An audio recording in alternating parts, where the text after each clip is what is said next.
Por estas épocas donde se suelen hacer viajes esporádicos y fugaces hacia zonas del trópico, es quizá una de las mejores oportunidades que tenemos para aplicar todas nuestras habilidades y conocimientos en cuanto valga la redundancia fiebre del trópico y para darnos cuenta de lo susceptible que es el ser humano una vez invade la naturaleza y la selva. Por eso debemos conocer muy bien el abordaje en urgencias y damos la bienvenida a la charla de infección por dengue. Por estos días, como lo mencioné, los pacientes suelen ir a los viajes y volver en masa y suelen sobrepoblar los servicios de urgencias. Y debe ser una habilidad del médico de urgencias, tanto general como médicos especialistas, que todo personal que tengan a su cargo el cuidado de las fiebres tropicales, hacer un adecuado triage y saber qué pacientes deben quedarse hospitalizados, porque si lo enviamos a casa empeora la mortalidad, y que no todos requieren ser hospitalizados y muchos pueden ser enviados a casa de una forma segura. Esta charla está dirigida a estudiantes internos, residentes y médicos rotantes por el Servicio de Urgencias de Medicina Interna del Hospital Militar. No pretende ser una guía de manejo ni un estándar de calidad y es simplemente material para apoyar el estudio y el aprendizaje durante la rotación. ¿Cuál es la definición de la infección por dengue? Es una enfermedad viral aguda transmitida por el Aedes aegypti y digamos que el Aedes aegypti es el vector rural en el casco urbano, pero también hay otros vectores, otros mosquitos que pueden transmitir el virus del dengue, que es el Aedes albopictus, que habitualmente se encuentra en un ambiente más bien selvático.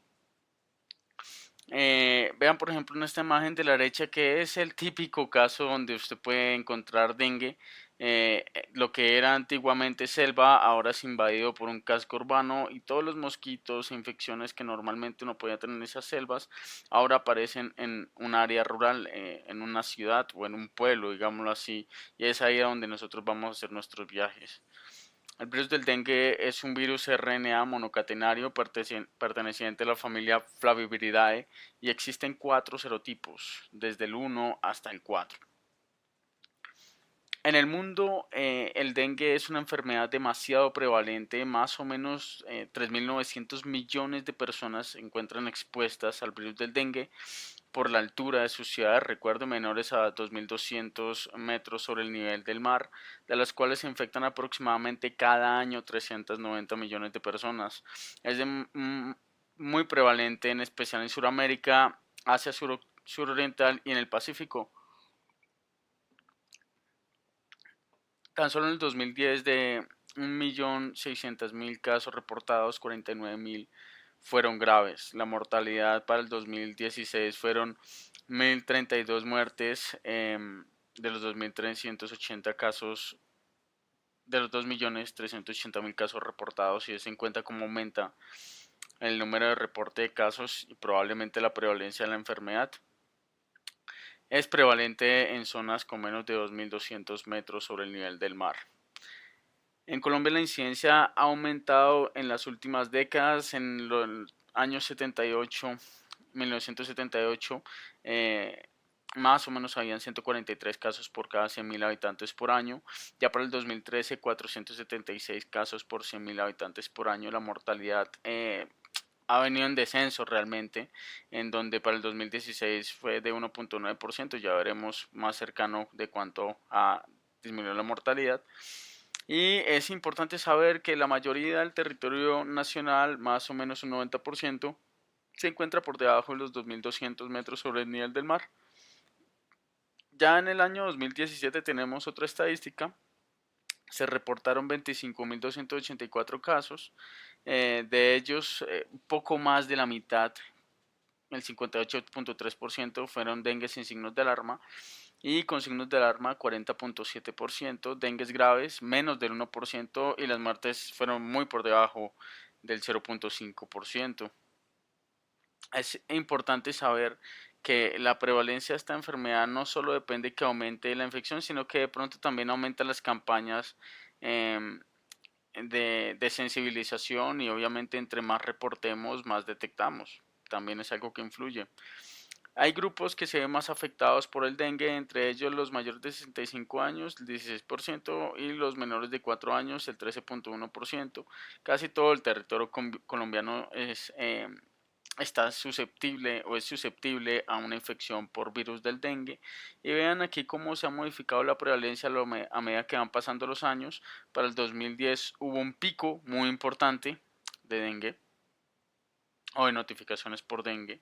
Y hubo otro pico más o menos hacia el 2015-2016, pero desde entonces ha comenzado a caer nuevamente la notificación y probablemente la prevalencia. En este caso sí, porque han aumentado las campañas para evitar que el vector se infecte, digámoslo así, evitar las aguas estancadas y todas las propagandas que le ayudan a las personas a que eviten las zonas que favorezcan el crecimiento del mosquito Aedes aegypti.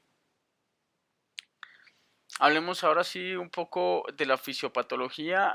Hay dos grandes formas del virus. La forma inmadura, que se caracteriza por tener estas espinas. Esas son un conglomerado de proteínas que se llaman PRM, precursores de membrana. Y hay otras formas que son las formas maduras, más lisas, sin esas espinas. Eso es importante tenerlo en cuenta para entender la fisiopatología. Entonces, una vez el paciente es picado por un mosquito, aparecen los virus, tanto formas inmaduras como maduras, y estas formas maduras son captadas y fagocitadas por las células, en especial los macrófagos.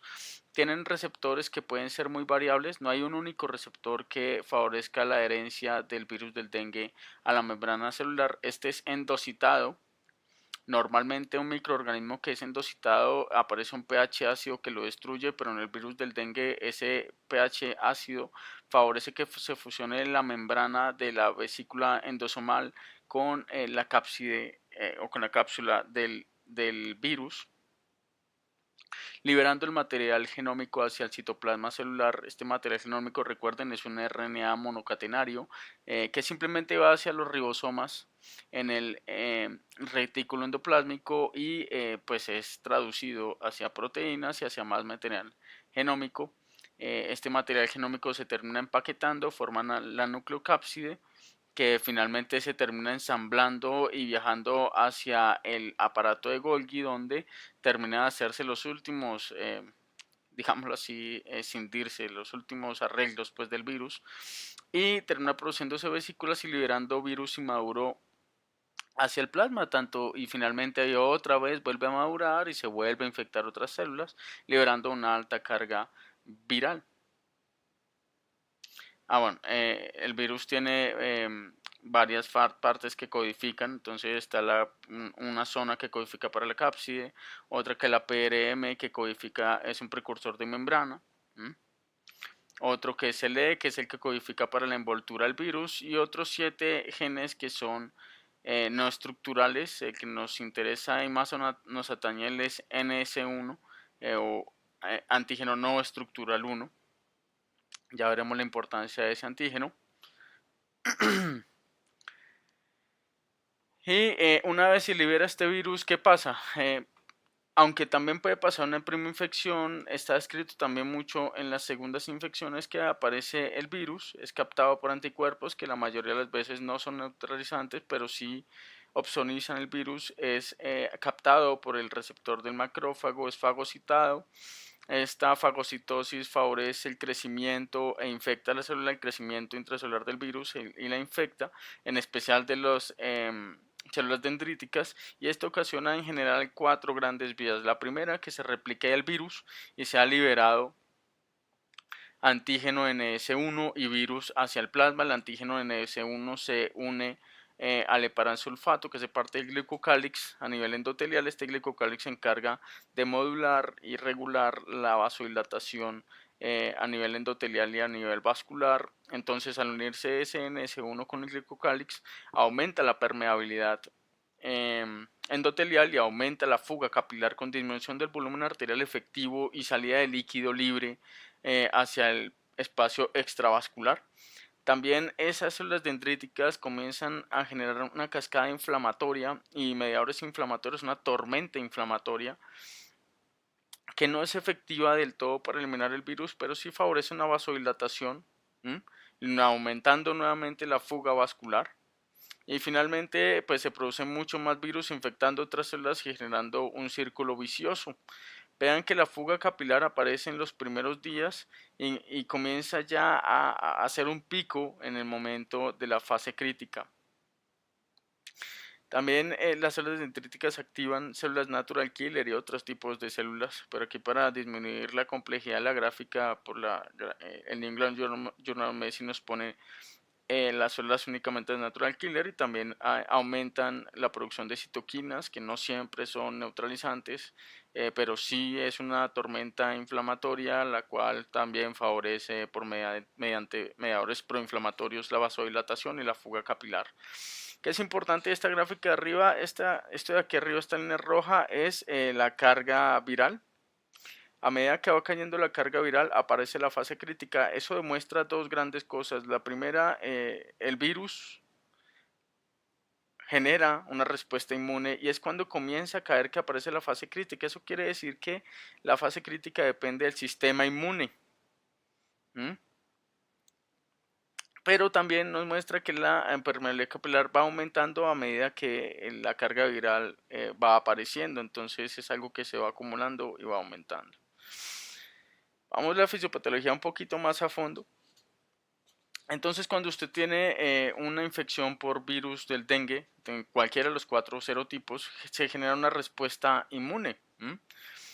Y se generan, cuando usted tiene una segunda infección, se genera una respuesta cruzada mediante linfocitos T. Esa respuesta cruzada puede coger para 3 partes, algunas normales y otras anormales. Entonces, vea que aquí nos pone la gráfica de que hay 3 tipos de reacciones cruzadas, la tipo 1, la tipo 2 y la tipo 3. La tipo 1 es que la célula linfocito T reacciona, no se degranula, lo cual es anormal, debería granularse para eliminar el virus, pero no se degranula, pero sí libera una tormenta de citoquinas. La reacción cruzada de célula T tipo 2, esta hace lo que debería hacer, se degranula y libera una respuesta proinflamatoria para neutralizar el virus. Y hay una reacción cruzada tipo 3 del linfocito T, la cual reacciona, no se degranula, anormal, y favorece la liberación de anticuerpos, pero estos anticuerpos no son neutralizantes, que también es anormal. Entonces la que nos serviría teóricamente sería la tipo 2, la más efectiva, digámoslo así. Entonces, en una segunda infección aparece un segundo serotipo. Esta fue la primera reacción contra el virus dengue 1 y aparece una segunda infección. Esta segunda infección ocasiona que en general aparezcan anticuerpos que son no neutralizantes y en general aparezcan reacciones cruzadas que son poco efectivas para eliminar el virus. De modo que aparece una respuesta inflamatoria, una tormenta de citoquinas que no eliminan el virus porque además que no se degranulan, pero sí favorece una respuesta inflamatoria y choque. O puede aparecer una reacción tipo 3 que libera anticuerpos que no son adecuados para eliminar el virus, dejando muy poca cabida para la reacción de cruzada contra el virus tipo 2.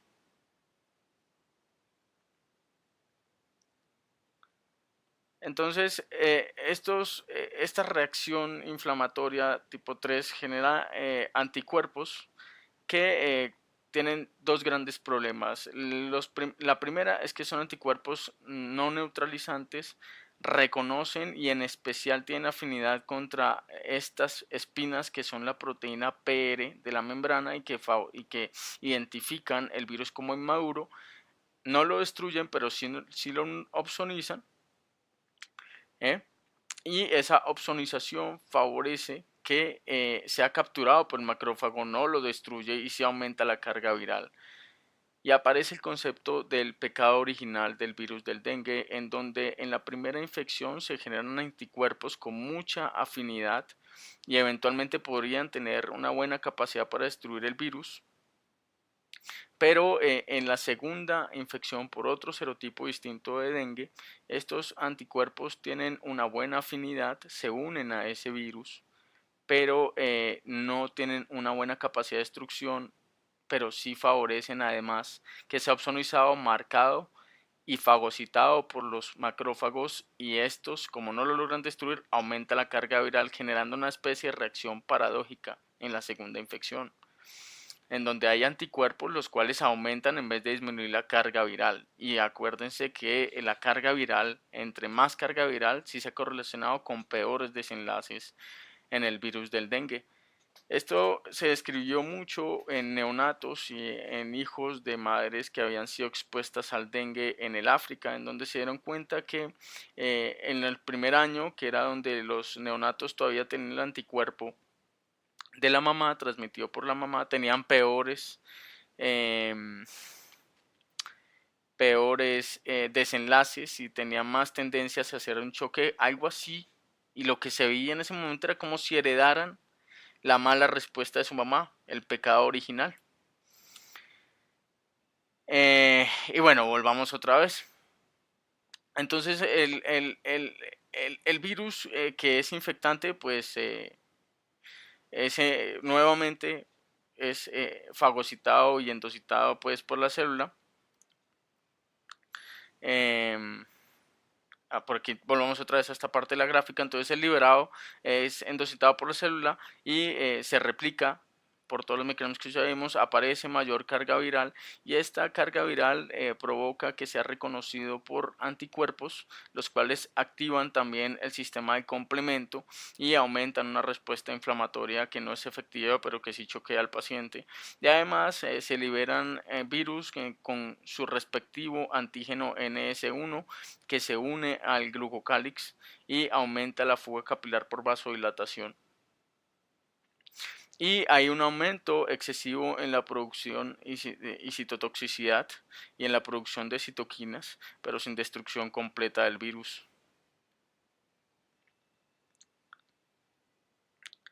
El antígeno que más reconocen en los anticuerpos no neutralizantes nuevamente es el PRM o el precursor de membrana, y esto hace que el virus en su forma no infectante sea realmente infectante y en su forma infectante pues sea per se infectante. Entonces esta es una forma sin espinas, es infectante, perdón, y es una forma madura que fácilmente es fagocitada por un macrófago.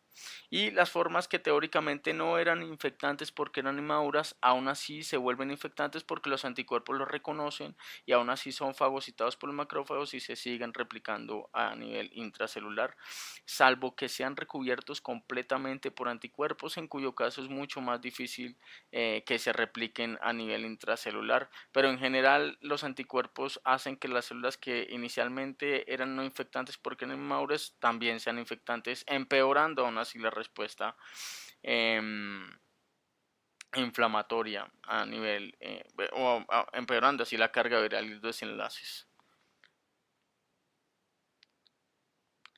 Entonces, ¿cuál es el enfoque en el servicio de urgencias? ¿Qué necesito hacer o qué necesito hacer para este diagnóstico del dengue? Lo primero, tienes que sospecharlo, saber en qué pacientes vas a pedir una serología para dengue. Determinar, una vez ya tengas el diagnóstico, a qué grupo pertenece o la sospecha diagnóstica, clasificarlo y solicitar los laboratorios para confirmarlo, determinar si cumple criterios de hospitalización e iniciar rehidratación, y determinar si este paciente tempranamente se le puede dar un alta con recomendaciones y signos de alarma, o si por el contrario debemos ingresarlo a una unidad de hospitalización y vigilancia, y realizar hemogramas control en un momento preciso si es que aplica. Dentro de los laboratorios que solicitamos están serologías para el dengue, entonces está IgM, el antígeno NS1, hematocritos y plaquetas deberían pedirse. La IgG no la mencionan las guías, pero realmente y muchos laboratorios no le reportan de una vez la IgG, y hay muchas veces se acercan a uno y le dicen, pues, ¿para qué le piden IgG si eso muestra una infección previa? Necesitamos saber si en este momento tenemos infección actual. Realmente es importante saber si ha tenido una infección previa, porque por todos los mecanismos que vimos ahorita, que es de anticuerpos no neutralizantes y el pecado original, la IgG puede ser un marcador de severidad y nos obligaría a que este paciente le prestáramos más atención y fuéramos más acuciosos en cuanto a los criterios para ingresarlo o no. ¿En quién sospecho el dengue entonces? Resolviendo la primera pregunta de la diapositiva anterior, debemos sospechar dengue en todo paciente febril de una fiebre que dure hasta 7 días, que además presente dos o más de los siguientes: cefalea, dolor retrocular, mialgias, artralgias, postración, exantema, y que además proceda a un área endémica. Área endémica se define por cualquier área menor a 2.200 metros sobre el nivel del mar en los últimos 14 días. A veces los pacientes vienen con una presentación atípica, no nos vienen con este cuadro florido que acabamos de mencionar, sino que también a veces llegan simplemente con ya el compromiso de órgano establecido, y eso no podemos perder de vista. Si nos llega un paciente encefalopático o con una miocardiopatía o con una hepatopatía y de una área endémica, debemos sospechar también dengue. Para hacer un adecuado diagnóstico, o más bien para no perdernos en el enfoque del dengue, debemos conocer muy bien cómo se comporta en el ser humano y cómo es el ciclo de la infección del dengue. Eso es clave para hacer un buen diagnóstico y para tener una buena agudeza y un buen olfato clínico. Entonces, esta gráfica que vemos en cuanto libro encontremos con dengue es muy importante conocerla y vamos a desarrollarla. Entonces nos pone los días de la enfermedad, la temperatura del paciente, los eventos clínicos que le van a ir pasando a ese paciente, los cambios de laboratorio potenciales y la serología, qué va a pasar con eso. Entonces, en los primeros días, aunque aquí la gráfica nos pone que en los primeros que la fiebre va hasta el tercer día, en realidad la fiebre suele ir de 2 a 7 días. Pero en los primeros días de fiebre el paciente suele tener temperaturas que inclusive pueden llegar hasta los 40 grados, y ahí habitualmente podemos encontrar máximo deshidratación y bueno, todas las manifestaciones que vamos a ver más adelante. El hematocrito habitualmente suele ser normal y las plaquetas suelen ser normales, y en el último día de fiebre suele bajar las plaquetas, al igual que la temperatura 24 horas después comenzará a descender, aunque lo característico es que en dengue la fase crítica, que es cuando se bajan las plaquetas, aumenta el hematocrito, aparezca después del último día de fiebre. Vean que en esta gráfica nos ponen que puede pasar que en las primeras 24 horas o en las últimas 24 horas mejor de fiebre ya comienzan a caer las plaquetas. Eso es importante tenerlo en cuenta para un diagnóstico diferencial. A veces uno dice, pero tiene fiebre y trombocitopenia, eso no es compatible con dengue. Sí, sí puede pasar en las últimas 24 horas de fiebre. Y vean cómo la viremia hace un pico durante la fase febril y comienza a caer, y ahí sí comienzan a aparecer las inmunoglobulinas. Eso es importante porque nos quiere decir que en los primeros 5 a 7 días podremos detectar viremia, pero después del quinto o a séptimo día habitualmente, o después de la fase febril, no se suele encontrar viremia y no se suele encontrar antígeno NS1, pero sí se suele encontrar IgM e IgG si se trata de una segunda infección. Entonces podemos ya encontrar que el paciente tiene tres fases: una fase febril, una fase crítica y una fase de recuperación. Entonces la fase febril habitualmente va de 2 a 7 días, habitualmente los pacientes ingresan con cefalea y dolor retrocular. Muchos de ellos tienen una anosmia característica, tienen artralgias y mialgias, habitualmente son poliartralgias, y esto vean que no es característico del virus, por ejemplo el chikungunya, también se puede ver en el dengue. Hay un cuadro similar a una gripa, ocasionalmente diarrea, pero esta diarrea hay que tener en cuenta que se suele asociar a un peor desenlace que pacientes que no la presentan. Ocasionalmente presentan un exantema que se conoce como el signo de Hermann, que es el famoso signo de mar rojo con islas blancas, ya lo vamos a ver más adelante en la imagen. Y en la mayoría de los pacientes el dengue ahí acaba, no entran en una fase crítica y nunca, pues obviamente van a terminar haciendo una fase de recuperación de la fase crítica, simplemente hacen fiebre y se termina. La mayoría de los pacientes, que son los que deberían irse al servicio, perdón, a su domicilio con recomendaciones y signos de alarma. En cambio, hay otro grupo de pacientes que hacen una fase crítica, que son los que desarrollan signos de alarma. Entonces aparece el dolor abdominal. Esto es la mayor vez por ascitis y por extravasación del plasma que veamos durante la fisiopatología, con extravasación de plasma hacia la pared del intestino, dilatándolo y haciendo que duela, y vómito.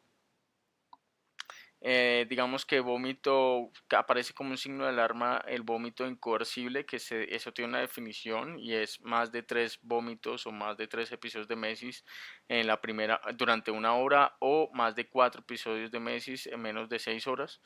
Eh, que aparezca otros signos de extravasación de plasma como derrame o ascitis, deshidratación severa o disminución del volumen arterial efectivo, sangrados de mucosa, que generalmente los sangrados son en mucosas, o aparecen petequias, que también es un signo de fragilidad capilar, hemoconcentración por la pérdida del agua arterial efectiva, entonces se sale el agua y quedan los eritrocitos y aumenta el hematocrito.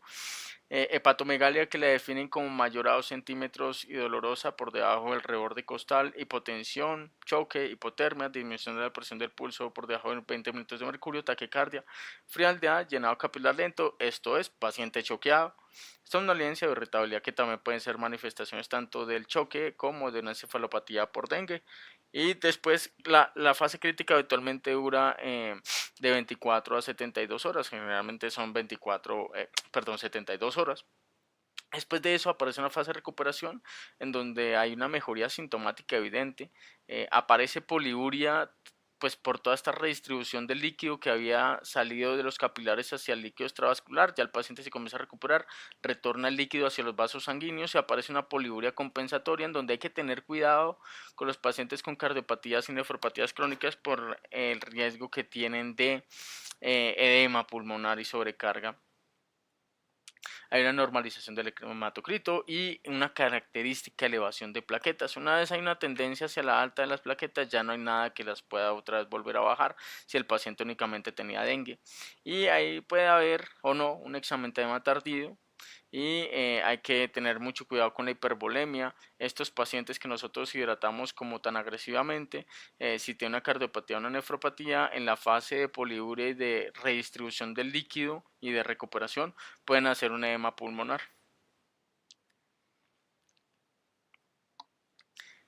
Es importante saber qué síntomas presentan y también es importante saber con qué frecuencia. Esta es una tabla tomada del registro del 2017, cómo se presentaron los pacientes que finalmente se encontraron con dengue.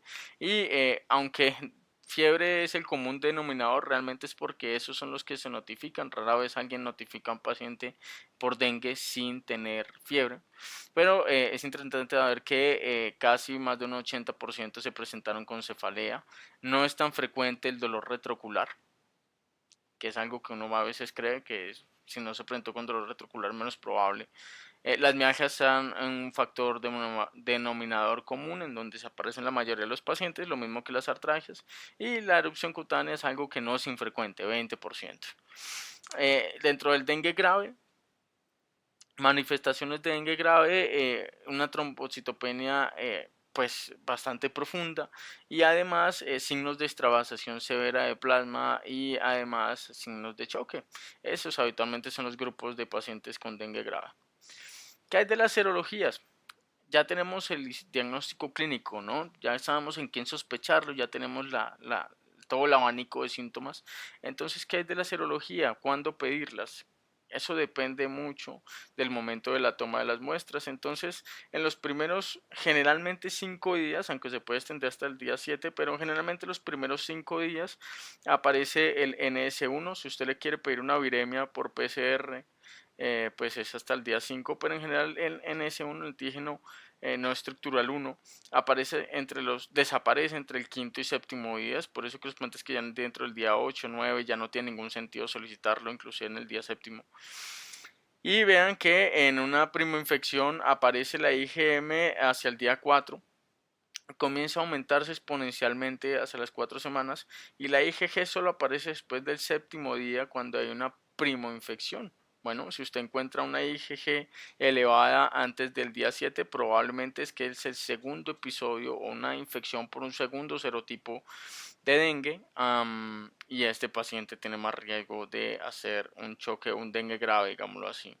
¿Hay falsos positivos y negativos para la serología de dengue? Claro que sí, aunque son realmente raras y están documentadas en muchas partes. Entonces, dependen de muchas cosas, entre ellas, por ejemplo, el antígeno en S1, la sensibilidad del 73% en las segundas infecciones, en la primera infección es del 90% y tiene una altísima especificidad, de modo que si usted lo encuentra positivo, tiene su diagnóstico de dengue en un contexto adecuado, pero si está negativo y es la segunda infección, es poco probable. Si está elevado la primera infección en un paciente que ha vivido en Bogotá y se va de viaje y vuelve con síntomas de dengue, pues y sale positivo y sale negativo, perdón, pues es poco probable si usted lo toma en los primeros 5 a 7 días. ¿Hay falsos positivos? Sí.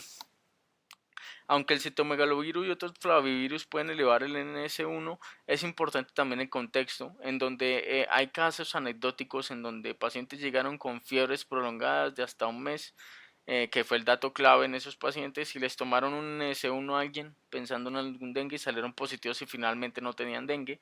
Entonces, todos estos relatos anecdóticos nos cuentan que es importante en contexto.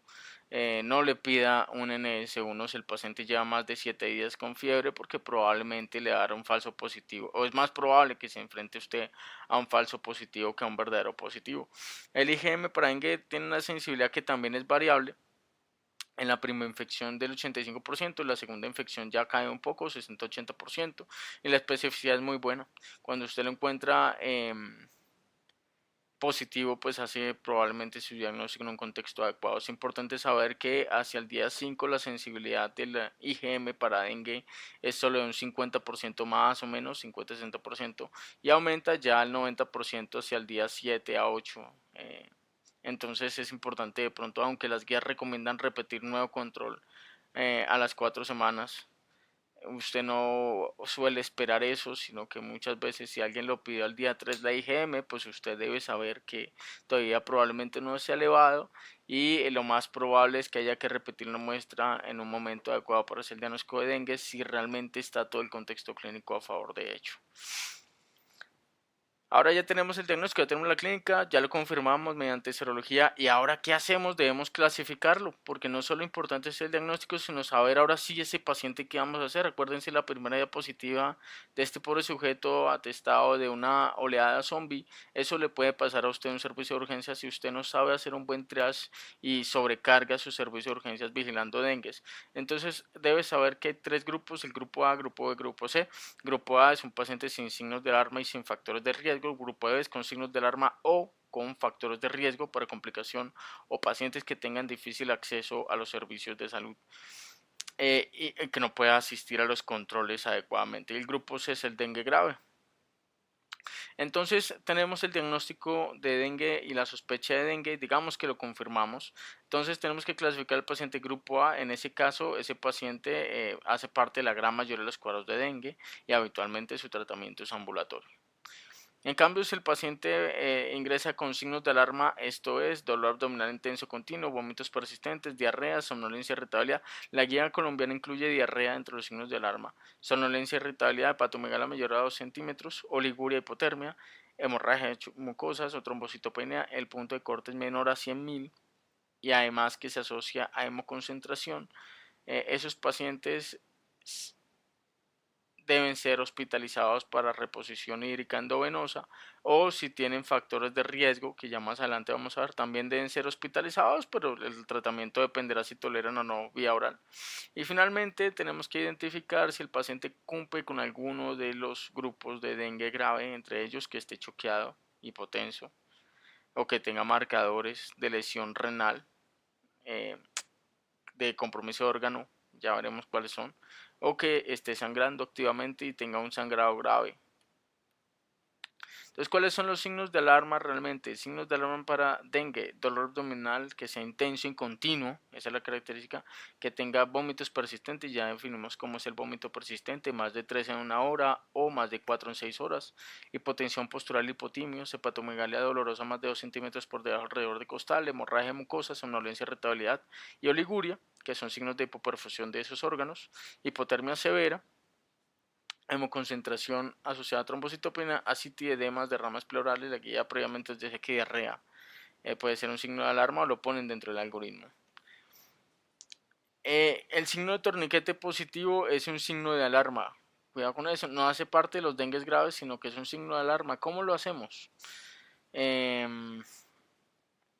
Primero debemos marcar un cuadro de 2.5 por 12.5, que es más o menos el tamaño de una moneda, en el antebrazo del paciente, y le tomamos una presión arterial, calculamos cuál es la presión arterial media y luego volvemos a insuflar el manguito y lo dejamos en la tensión arterial media por 5 minutos. Estamos hablando de adultos, medicina interna, o hasta que aparezcan suficientes equimosis o petequias, y tenemos que contarlas, en donde en un adulto más de 20 petequias hacen el diagnóstico de un signo de torniquete positivo, y estos son signos de fragilidad capilar, signo de alarma, ¿no? Paciente que se va a extravasar probablemente y se va a choquear. ¿Qué es un dengue grave? El choque por dengue. Bueno, ¿qué es un dengue grave? El dengue grave hace parte, es realmente un conjunto de 3 síndromes con dengue. Entonces está un dengue grave, puede ser un choque por dengue, o un dengue hemorrágico, o un daño de órganos por dengue. Entonces, ¿qué es un choque por dengue? Es uno de los 3 grupos. Paciente con hipotensión, suena lógico, pero también es importante que tenga una presión arterial.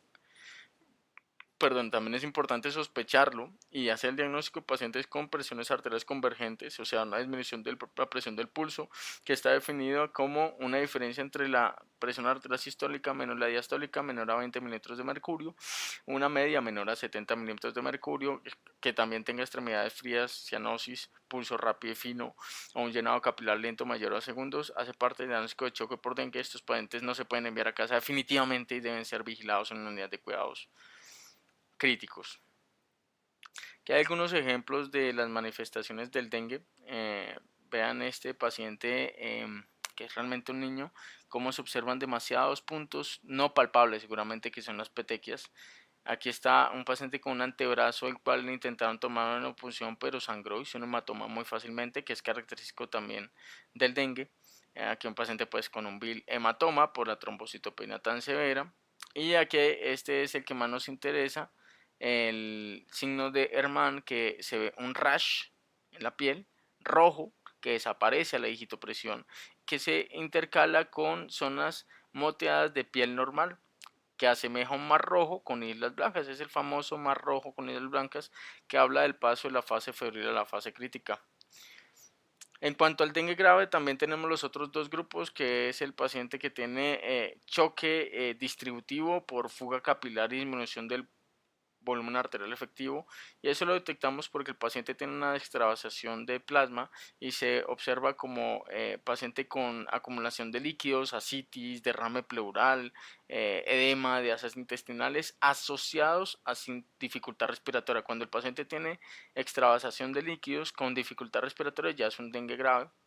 Y el otro es pacientes con hemorragias severas, pero qué tan severo pueden ser un sangrado si lo dejan a criterio clínico, y ahí es importante el sentido común. Hay otros criterios de dengue grave, otro grupo que es el grupo de daño grave de órganos, en donde definen falla hepática por dengue como unas transaminasas mayores a 1000, compromiso del sistema nervioso central como alteración del estado de conciencia, bien sea por alteración del estado de conciencia per se o convulsiones, y corazón, miocarditis, miocardiopatía. Hay otros menos frecuentes como el compromiso renal, aunque también puede ser por hipoperfusión, y la colicistitis alitiásica se considera un daño de órgano por dengue y por ende un dengue grave. Aunque hay que saberlo diferenciar de líquido libre perivesicular, que simplemente es un signo de alarma, pero si usted tiene una colecistitis alitiásica o acalculosa, habla que su paciente está críticamente enfermo y se considera un dengue grave. En todo caso, que probable que fallece de dengue, debe ser enviado a patología. No hacerlo se considera una falla eh, del sistema de vigilancia, y se sigue considerando una muerte por dengue, pero pues eso es grave, no enviar a patología una muerte o el cadáver de alguien que falleció y que le sospechamos dengue. Aparte de los signos de alarma, hay unos grupos de riesgo, como por ejemplo el embarazo, los grupos que mencionamos de riesgo mayor de 65 años son menores de 5 años, y la presencia de enfermedades crónicas que ven aquí anotadas en la pantalla. Si presenta eso el paciente, o además tiene difícil acceso a los servicios de salud, o que usted vea que no va a volver a los seguimientos médicos o no es juicioso con eso, o que usted vea que no va a ser adherente con la rehidratación oral en casa, o en especial si el paciente vive lejos y no va a acudir a sus controles, ese paciente no es un paciente que se puede ir para la casa. Todos estos grupos de pacientes se deben dejar hospitalizados y vigilados porque se pueden complicar, tienen más riesgo de hacer un choque por dengue o un dengue grave. Doctor, ¿cómo vamos a dejar a un paciente con diabetes? Pues yo sé que probablemente también depende mucho del sentido común, pero la guía lo menciona y uno tiene que hacer lo que dicte la guía, porque realmente si usted no es un experto en dengue, puede tener un aspecto de médico legal que de pronto sea muy desagradable, aunque pues en general los pacientes no lo hacen mal, la mayoría hacen dengues sin signos de alarma y sin choque.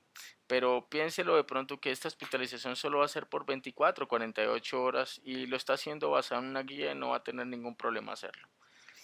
Ya clasificamos a nuestro paciente, grupo A, grupo B, grupo C. Ahora, ¿qué hacemos? Pues darle un tratamiento. Si hacemos bien el tratamiento, se acabó y el paciente volverá a casa sin ninguna secuela. Entonces, el grupo A es un paciente en tratamiento ambulatorio, el grupo B se debe hospitalizar en salas generales, aunque inicialmente se debe vigilar por unas horas en servicio de observación de urgencias. Y el grupo C sí habitualmente se va a cuidado crítico de urgencias y finalmente se termina enviando a unidad de cuidados intensivos. Entonces, el grupo A, aparte de que sea el tratamiento ambulatorio, pues tenemos que saber explicar al paciente qué va a hacer en su casa. Debemos pedirle que aumente la ingesta de líquidos por vía oral. Esto no solo es sales de rehidratación oral, también incluye que aumente las sopas, jugos y leche. No en toda parte está disponible el suero de rehidratación oral. Ese paciente debe volver en 24 horas o en las primeras 24 horas de la fase crítica con un hemograma de control en donde debemos compararlo con el inicial y mirar si las plaquetas están descendiendo y se asocian a una lesión de hematocrito, en cuyo caso se debe quedar hospitalizado. Y si eso realmente no ha pasado, hay que pedirle un nuevo control en 48 horas con otro hemograma para verificar que realmente todo ha salido muy bien y pueda continuar el seguimiento de forma ambulatoria ya por consulta externa. Se debe explicar y preferiblemente enviar por escrito los signos de alarma: dolor abdominal intenso y continuo, vómitos frecuentes, somnolencia o irritabilidad, así como el sangrado de mucosas, incluso sangrado excesivo durante el periodo menstrual. No, doctor, pues mis sangrados son normales, pero ahora están abundantes, signo de alarma y de quedar hospitalizado. Y el tratamiento sintomático para la fiebre y dolores no debe incluir AINES, tampoco tratamientos intramusculares, y se recomienda acetaminofén máximo 4 gramos vía oral al día. La dipirona es de uso con precaución intrahospitalario y en nivel 3. Bueno, entonces la dipirona no es una panacea. Si bien es cierto que hay estudios en Colombia que demuestran su seguridad, en dengue no lo recomiendan así porque puede generar disminución de los recuentos de células sanguíneas de forma idiosincrática. En el grupo B, es decir, pacientes con signos de alarma o factores de riesgo, ¿qué hacemos? Entonces, idealmente el paciente con grupo B no está choqueado, bueno, sino que habitualmente el paciente tiene una tensión arterial normal y arrancamos con 10 mililitros por kilo por hora, 60 kilos, 600 mililitros. Entonces, 10 mililitros por kilo por hora, por una hora, y luego vamos, si el paciente mejora, y vamos reduciendo la tasa de infusión 2 a 3 cc por kilo por hora en las primeras 2 a 4 horas, que ya nos quedaría como 5 a 7 cc kilo hora. Y luego ahí comenzamos a bajar de 2 en 2 los cc kilo hora cada 2 a 4 horas. Los líquidos se deberían dejar durante 48 horas de forma parenteral si el paciente tiene signos de alarma. Si el paciente tiene grupo B, pero este paciente no está por los signos de alarma, sino por los factores de riesgo, este paciente realmente se hospitaliza y el tratamiento depende realmente de la vía oral. Si tolera vía oral, se maneja como si estuviera ambulatorio, pero dentro del hospital. Y si no tolera vía oral, se maneja como si tuviera signos de alarma. Si no tolera vía oral y tiene factores de riesgo, ese paciente tiene signos de alarma porque tendrá un vómito incoercible, ¿no? Bueno, pero ¿qué pasa si a este paciente le ponemos líquidos y no mejora? Ya lo veremos en el paciente que tiene choque por dengue. Entonces, tip del dengue. ¿Qué consejos podríamos dar hasta ahora para el dengue y que son importantes en la práctica diaria? El tratamiento de los pacientes con alto riesgo depende de si toleran la vía oral, ya lo mencionamos. Es importante tomar un hemograma antes de iniciar la rehidratación porque si el paciente está choqueado o se deteriora, le tenemos que hacer hemogramas periódicos y con eso basar nuestro seguimiento y lo que vamos a pensar a lo largo del abordaje. No solo son importantes las plaquetas también, y es igual o aún más importante el hematocrito. No es infrecuente que digan, no doctor, las plaquetas están en 140.000, pero no, mira el hematocrito está en 55% y uno le dice, tenga cuidado, está hasta ahora empezando su fase crítica y el paciente ya está muy hemoconcentrado, ese paciente se tiene que quedar. ¿Ok? Entonces es importante prestarle atención al hematocrito considerando anormal mayor al 50%. Es habitual pedir un hemograma, la serología para dengue, los asociados, tiempos de coagulación, transaminasas y electrocardiogramas si se sospecha un compromiso miocárdico. En nuestro hospital es habitual y razonable pedir electrolitos. No se limite solo a un hemograma y pruebas para dengue y de pronto a veces le piden otra cosa más. No, pues pida este paquete que es lo habitual, lo que recomienda la guía. Hay anemias de anemias, sí, hay anemias dilucionales y hay anemias porque realmente el paciente se está perdiendo sangre. Entonces, interpretar una anemia después de la hidratación varía, depende si el paciente mejora, en cuyo caso el hematocrito va bajando, las plaquetas van subiendo, el paciente se ve mejor. Probablemente esa anemia es porque le pusimos una buena cantidad de líquidos cristaloides y eso disminuyó y diluyó la hemoglobina. Esa hemoglobina se deja quieta y se debe vigilar simplemente que el paciente no se sobrecargue en la fase de recuperación. En cambio, si el paciente tiene anemización y las plaquetas siguen bajando y el paciente no luce bien, esa anemia probablemente es porque el paciente esté sangrando de forma oculta y el sangrado más frecuente es gastrointestinal, hemorragias de vías digestivas. Si usted lo considera necesario y el paciente está choqueado y se está anemizando, así la hemoglobina no esté en rango menor a 7, usted puede elegir transfundirlo porque el paciente está choqueado si le ha puesto una buena cantidad de líquidos. Y entramos en el tratamiento del grupo C. Este realmente es el grupo más preocupante de los otros, de los tres grupos que hemos mencionado.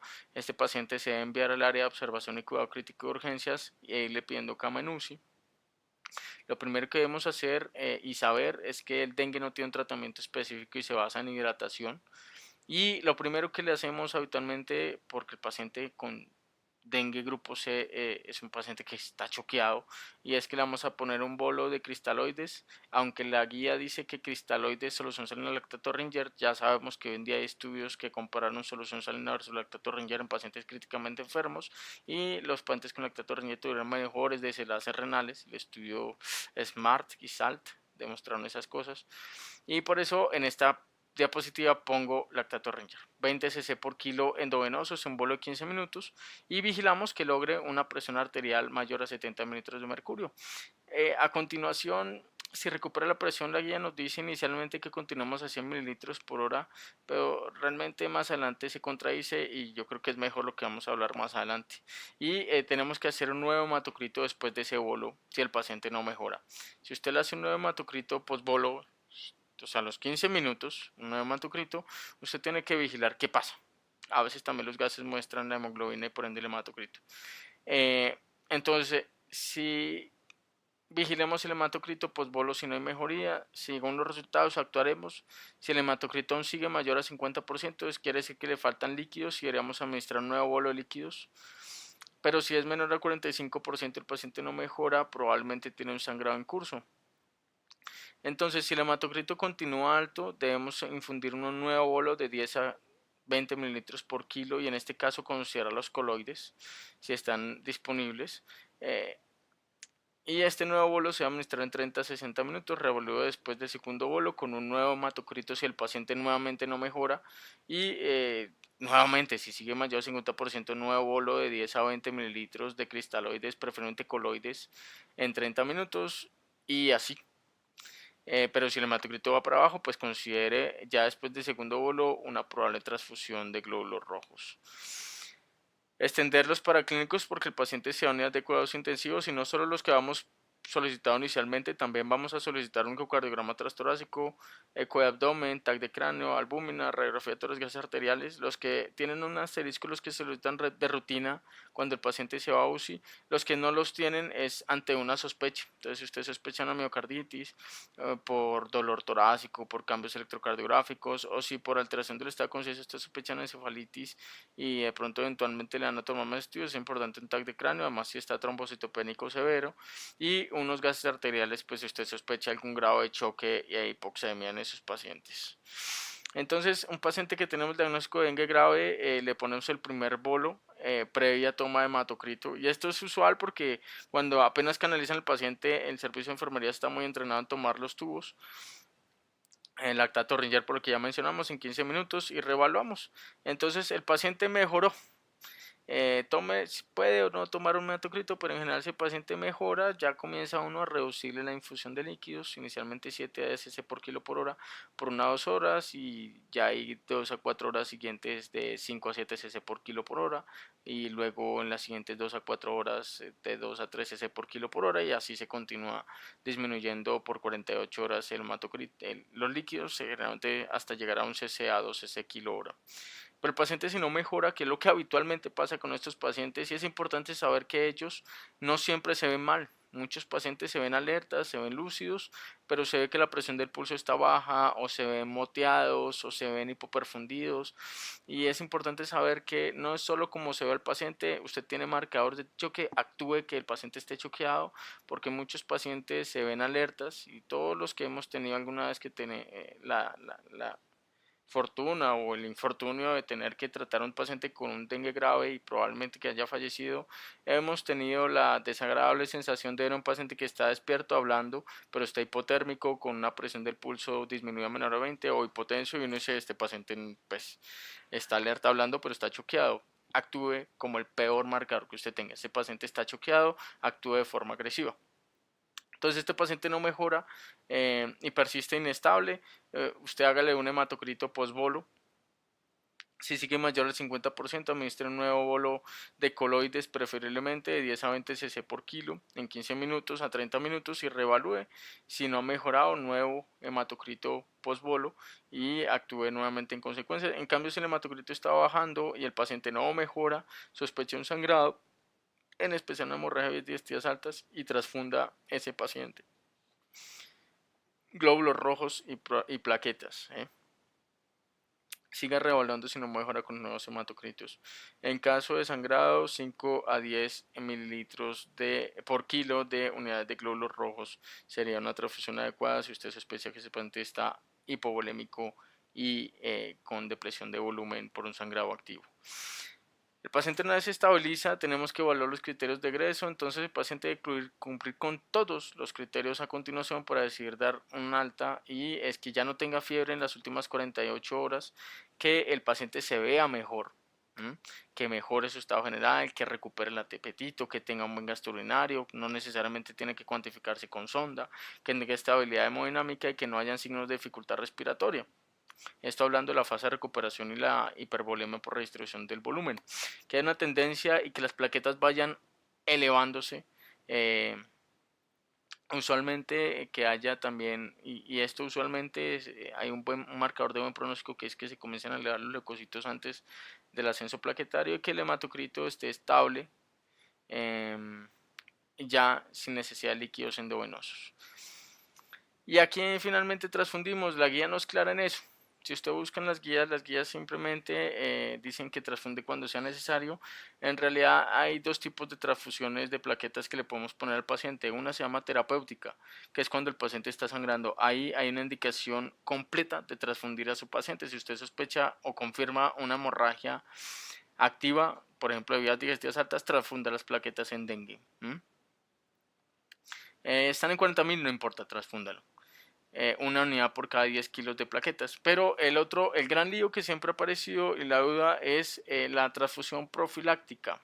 Esto es cuando los pacientes tienen menos de 20.000 plaquetas con dengue, algunos optan por transfundirlo por el riesgo de sangrado espontáneo. Esto realmente está algo evaluado. En este estudio con dengue en Singapur, a los pacientes, que es un estudio retrospectivo, se vigilaron los pacientes, o se observaron, o se determinó qué pasaba con pacientes que los transfundían con plaquetas menores a 20.000, y se compararon con un grupo control que nunca se les dio plaquetas a pesar de, nunca se les transfundió plaquetas a pesar de sus plaquetas menores a 20.000, y se vigilaron ciertos desenlaces. Entonces, en promedio, las plaquetas en En promedio y en general la meta era menor a 20.000, una trombocitopenia severa. Fueron poquitos los pacientes que tuvieron plaquetas, digamos, extremadamente bajas, pero en general aplica para todos los pacientes con plaquetas menores a 20.000. Y vean que no hubo diferencias en cuanto a sangrados significativas.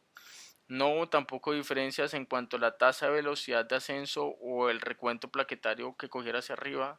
Los transfunden y otras las plaquetas vuelven a descender a lo que estaban antes. No hubo diferencias significativas en la estancia hospitalaria entre poner o no plaquetas y no hubo diferencias en la mortalidad entre poner y no plaquetas. De modo que las conclusiones del estudio es que la transfusión profiláctica, esto es, en pacientes con plaquetas menores a 20.000, con un dengue confirmado que no tengan sangrados activos, no hay diferencias significativas ni mejora tanto la estancia hospitalaria como la tasa de elevación plaquetaria como la mortalidad por dengue, y por ende los autores de este estudio y en general no se recomienda las transfusiones profilácticas, es decir, solo transfunda a su paciente si tiene una trombocitopenia, dengue y que esté con un sangrado activo. Eso ha sido todo por hoy. Digamos que muchas gracias por esta atención a nuestras, en general no solo a esta charla de dengue, sino queremos agradecer realmente por la visualización de todas las charlas del canal y esperamos que le haya servido, que sea buen material de estudio. Cualquier duda, sugerencia o inquietud la resolveremos durante la rotación. Muchas gracias y nos vemos en la rotación de urgencias de medicina interna Hospital Militar Central. Gracias.